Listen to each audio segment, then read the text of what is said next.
তো বন্ধুরা, আজ আমরা দেখব পার্টস অফ এ ফাইল। একটি ফাইলের কতগুলি পার্টস থাকে। তো আমরা প্রথমেই দেখে নেব হ্যান্ডেল। এই জায়গাটিকে আমরা ফাইলের হ্যান্ডেল বলে থাকি, যেটা আমরা হাত দিয়ে ধরে কাজ করি।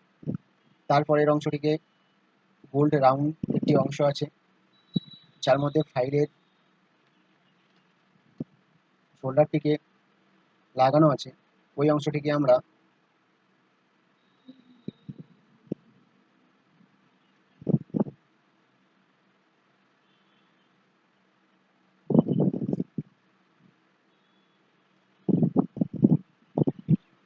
হেরুল বলবো।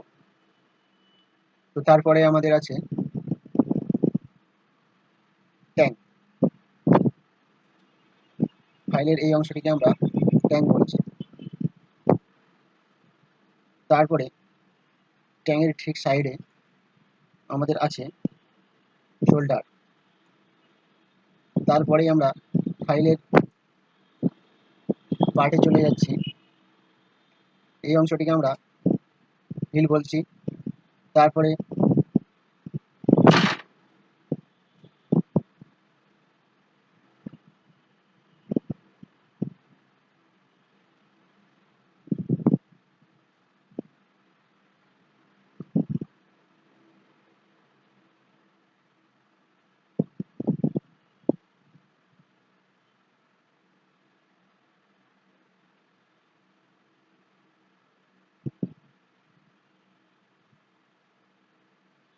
ফাইলের এই জায়গাটিকে আমরা এজ বলছি।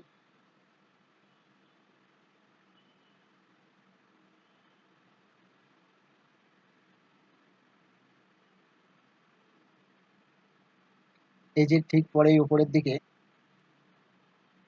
এটিকে আমরা সাইড বলছি। তারপরে শেষের প্রান্তটিকে আমরা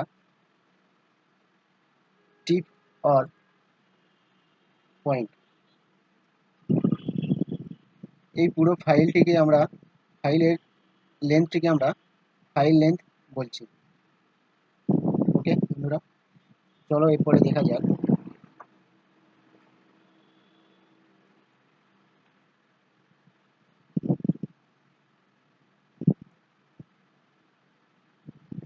এরপরে বন্ধুরা আমরা দেখে নেব ফাইলের কি কি ভাগ আছে, অর্থাৎ কটি ফাইল আছে সেটা আমরা দেখে নেব।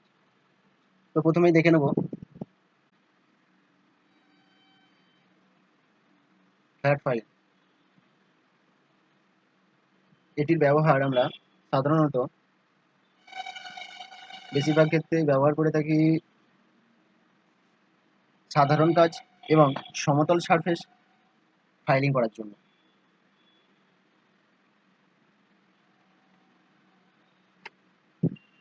তারপরে আছে হ্যান্ড ফাইল। এটিও আমরা সাধারণ সারফেসিং কাজের জন্য ব্যবহার করে থাকি। তারপরে আছে স্কোয়ার ফাইল। এটি আমরা বর্গাকার কোণ এবং স্লট পূরণের জন্য ব্যবহার করে থাকি। এরপরে আসছি আমরা ক্লিয়ার ফাইল। ক্লিয়ার ফাইল আমরা এটি স্লট এবং খাঁজের মতো সরু কাজের জন্য ব্যবহার করে থাকি।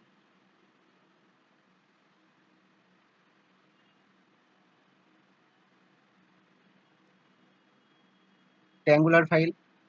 এটি আমরা সাধারণত ব্যবহার করে থাকি বর্গাকার টুকরো বা টুকরোর কোণগুলি ফাইল করার জন্য এবং কাট কাজের করার যে আমাদের করার থাকে, তার যেই টিথগুলি থাকে সেগুলি ধার করার জন্য আমরা ব্যবহার করে থাকি। তারপর আসছে রাউন্ড ফাইল। আমরা রাউন্ড ফাইল ব্যবহার করে থাকি এটি গর্ত, অর্থাৎ যে ডিল করা হয় আমাদের, সেই ডিলের মধ্যে যে টুকরো বা চড় রয়ে যায় সেইগুলোকে আমরা সার্ভ করার জন্য ব্যবহার করে থাকি। তারপরে আসছে আমাদের হাফ রাউন্ড ফাইল। দেখতে পাচ্ছ বন্ধুরা, এটি হাফ রাউন্ড ফাইল। এটি বাঁকা পৃষ্ঠগুলি ফাইল করার জন্য ব্যবহার করা হয়। এটি নাইফ এজ ফাইল। এই ফাইলটি আমরা ব্যবহার করে থাকি তীক্ষ্ণ খাঁজযুক্ত কোণগুলির সারফেস স্মুথ করার জন্য ব্যবহার করে থাকি। এটি ছুরির মতো দেখতে হয়। এটি ওয়ার্ডিং ফাইল। এটি আমরা ব্যবহার করে থাকি সরু স্লট ফাইল করার জন্য ব্যবহার করি আমরা। এরপরে আসছি আমরা মিল ফাইল। এটি পোড়াতের দাঁত এবং স্লটের ব্যাসার্ধ গঠনের জন্য ব্যবহার করা হয়।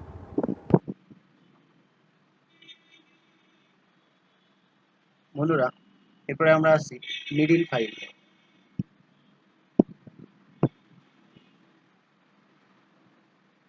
তো বন্ধুরা, নিডল ফাইল আমরা ব্যবহার করে থাকি খুব পাতলা এবং সূক্ষ্ম কাজ করার জন্য আমরা ব্যবহার করে থাকি নিডল ফাইল। তো বন্ধুরা, তোমাদের যদি আমার এই ভিডিওটি ভালো লেগে থাকে তাহলে আমার চ্যানেলটি সাবস্ক্রাইব করে পাশে থাকতে পারো। তো বন্ধুরা, আজ এই পর্যন্তই।